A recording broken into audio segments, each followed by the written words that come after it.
Salve, muito boa noite. Estava com saudade dessa conversa aqui sobre a política quente de Brasília. E você que nos acompanha aqui, obrigado. Nós sempre trazemos aqui os assuntos quentes da política e os agentes da política para que você faça a sua própria ideia. Hoje, aqui nessa mesa redonda, o deputado Henrico Mizassi, ele é do MDB de São Paulo. Deputado, nós estamos vivendo aí numa época de polarização, né? O presidente Jair Bolsonaro contra o ex-presidente Lula. Isso, para mim, já é uma definição muito difícil de reverter com essa história de terceira via. O senhor acha isso positivo, já no primeiro turno, de cara, essa polarização tão grande? Veja, polarização, só um comentário antes de responder objetivamente a sua pergunta. As pessoas têm me perguntado muito sobre a polarização. Polarização sempre existiu, sempre existirá. Quando duas pessoas discordam sobre algo, elas estão polarizadas. Quando na sexta-feira à noite eu quero comer pizza e minha esposa quer comer comida japonesa, a gente está polarizado. Sim, mas se 5 pessoas discutirem, aí não fica não ficaria, né? Porque existiria a comida japonesa, a italiana.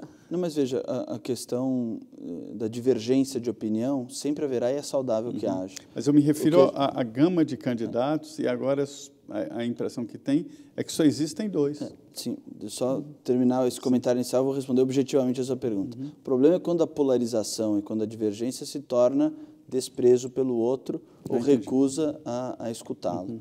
Eu acho que o que está acontecendo, o problema não é polarizar entre dois polos, o problema é quando são dois polos absolutamente, que são separados por um abismo intransponível de desprezo e de recusa ao diálogo e de recusa à legitimidade da existência do outro, entendeu? Isso é um fenômeno que beira o autoritarismo, é um comportamento autoritário de você recusar até a legitimidade da eleição e da existência do outro como força política. Eu acho ruim que no primeiro turno esteja polarizado.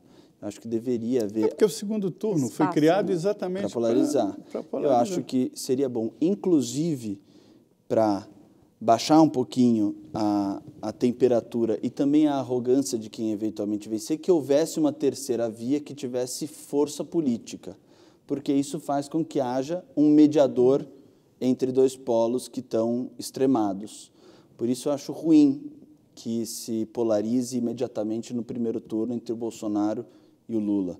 Me parece que seria bom para o país, inclusive para se o Lula e o Bolsonaro ganharem, como provavelmente um dos dois vai ganhar hoje, a fotografia é essa, né? É importante que haja uma terceira via que tenha substância política para poder ser mediadora no meio do conflito. Mas o que a gente vê até agora na terceira via é o PSDB nessa brigalhada toda interna, se matando e não tem ali a executiva do partido meio que tirou o pé da campanha, da pré-campanha de João Dória e agora tem gente pedindo aí para ele desistir da empreitada.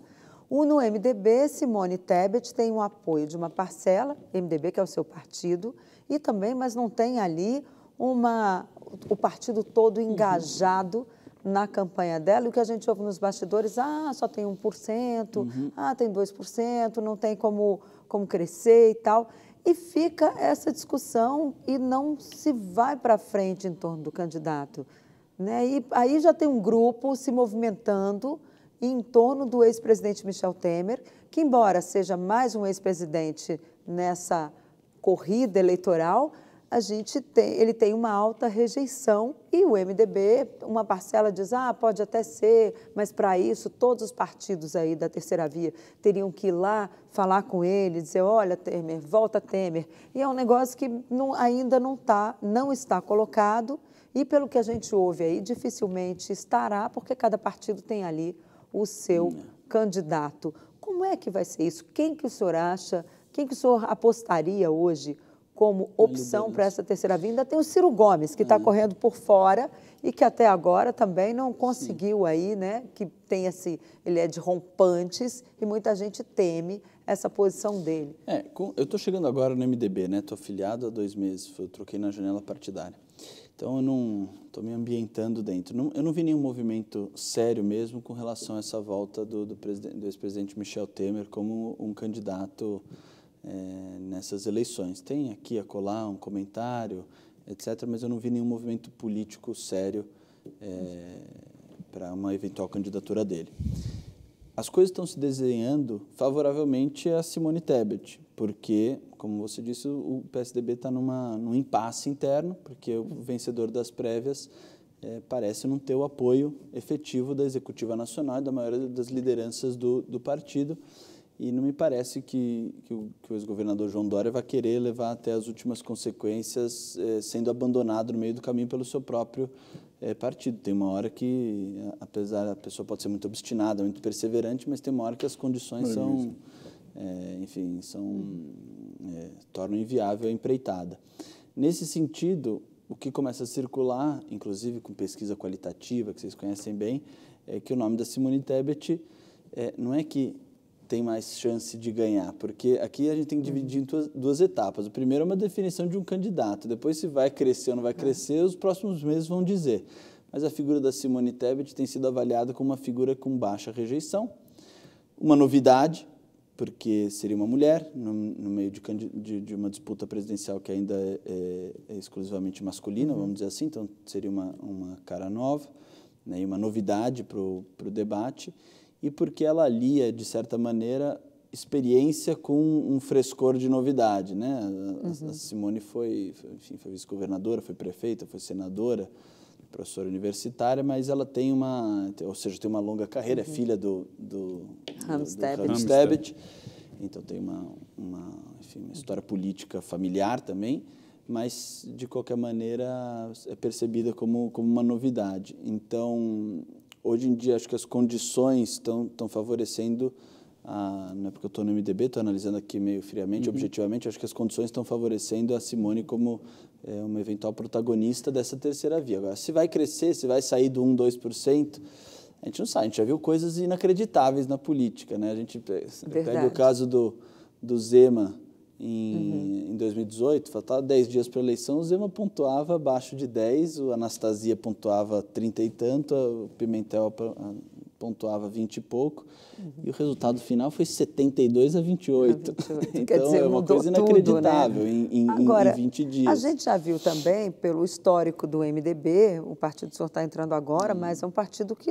costuma cristianizar e deixar de lado, né, que a gente diz, deixa lá o candidato, histórico, né, Denise? longe, que não apoia seu próprio candidato, né?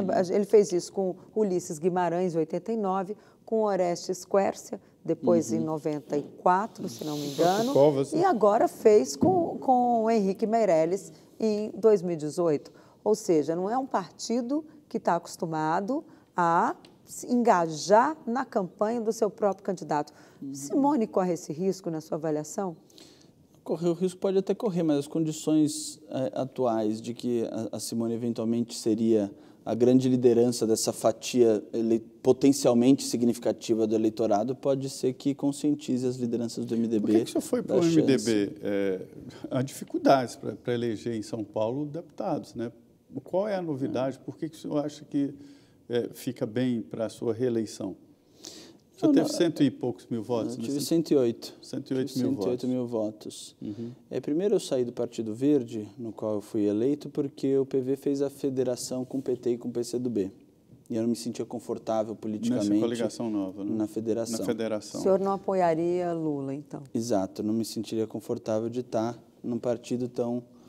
enfim, eu também não sei como é que vão funcionar as federações. A minha percepção é de que a federação, o partido grande, vai acabar politicamente se sobressaindo e até se impondo sobre os partidos pequenos, geral, né? Entendeu? Exato, essa é a aposta geral, esse é o feeling de todo mundo. Agora, o MDB em São Paulo, claro, a gente faz uma análise de capacidade de eleição de deputados. E o presidente Baleia Rossi fez um trabalho muito, muito sério de montagem da chapa. Hoje em dia, a potencialidade do MDB em São Paulo é de eleger de 5 a 7 deputados federais. Tá? Se todo mundo fizer um trabalho, claro que isso daqui é uma previsão, né? Claro. Que pode ser, tem a previsão realista, pessimista, otimista, mas eleger esse número aqui não seria uma coisa fora de cogitação. O MDB não vai participar de nenhuma federação, né? Vai solo. Vai solo. E organizado nacionalmente para ter, não aquele MDB de antes, mas para ter uma participação boa no Congresso. Exatamente. A expectativa do MDB, hoje a gente está com, agora eu me esqueci se é 36, 37 parlamentares. Era 38. Era 34, na janela saiu, deve ser 36 ou 37, eu não me recordo agora exatamente. Mas a previsão é de voltar com 50. Acho que é o 8º partido. Vai voltar porque com é o mais partido 50. organizado nacionalmente, né, o MDB. É o partido com o maior número de filiados, o partido antigo, tradicional, né, que vem desde, enfim, tem 50 anos, desde a velha arena do MDB. Mas, então, é um partido que me dá condições de trabalhar, um partido que tem uma história significativa, um partido que em São Paulo vai dar uma condição de exercício. O que aconteceu com o Dória, hein? Estava bem em São Paulo, foi eleito, e aí, nacionalmente, ele fica lá entre os nanicos. Então, é difícil, essa é a grande pergunta, né? Porque o Dória está apontando muito baixo, tem uma rejeição muito alta em todas as pesquisas, e inclusive não foi esse embate em São Paulo direto contra o presidente Bolsonaro? Eu acredito que pegou na imagem do Dória algumas coisas. Na primeira é o fato de ter... trair uma palavra forte, né? Mas, enfim, o Geraldo Alckmin brigou com o partido inteiro para fazê-lo prefeito de São Paulo, você se recorda, brigou com o Serra, brigou com o Zé Aníbal, e logo depois o Dória sempre teve em mente que ele queria ser presidente da República, né? E quando foi eleito governador, foi eleito na onda do Bolsodória, e 2 meses depois já estava... Então, pegou essa pecha de alguém que não é 100% confiável, enfim, que é muito pragmático para obter o que deseja, mas depois não se mantém. E teve uma questão também em São Paulo que pegou muito forte, que organizou, do ponto de vista financeiro, o Estado, mas com um custo político enorme, que foi a questão do aumento dos impostos no meio da pandemia, né? Do aumento de ICMS, da retirada de uma série de subsídios. A reforma administrativa. Reforma administrativa, etc. Que foi muito bem feito. Assim, organizou, do ponto de vista administrativo e financeiro, o Estado de São Paulo nunca esteve tão bem quanto está agora. Também teve a contribuição do governo federal, dos repasses durante a pandemia, que foram altíssimos.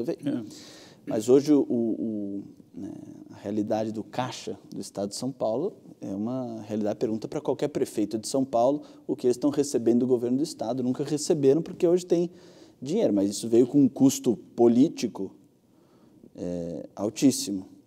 E depois acho que o Dória errou na quantidade de presença naquelas coletivas todo dia, falando que vai fechar isso, vai fechar aquilo, fechar aquilo. Então, todo dia passava 1h30 dando uma notícia na televisão, em todas as cadeias de rádio e TV. Enfim, eu acho que é um caso a ser analisado, o porquê que pontuou tão baixo. Vai virar um case para os marqueteiros, certamente. Né? Deputado, infelizmente, nosso tempo acabou. Eu queria agradecer muito a sua presença aqui, e para nós é muito gratificante ver uma pessoa jovem, com 27 anos, tão dedicado à política e aos temas nacionais. Muito obrigada pela sua presença. Eu agradeço, Denise, agradeço a Maria, aqui a Rede Vida, aos telespectadores, e fico sempre à disposição.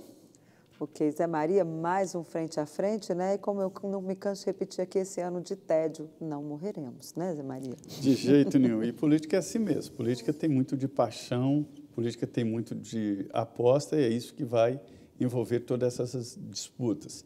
E nós temos aqui o princípio, né, de deixar o entrevistado falar para que você entenda, para que você compreenda o que cada um quer dizer. É isso aí. Muito obrigado, muito boa noite. E para você que esteve aqui conosco até essa hora, muito boa noite. Até a semana que vem. Olha, mas não sai daqui não, porque ainda tem o Jornal da Vida, com as notícias do Brasil e do mundo para você aqui na Rede Vida, o canal da família. Até a semana que vem. Muito obrigada pela sua audiência.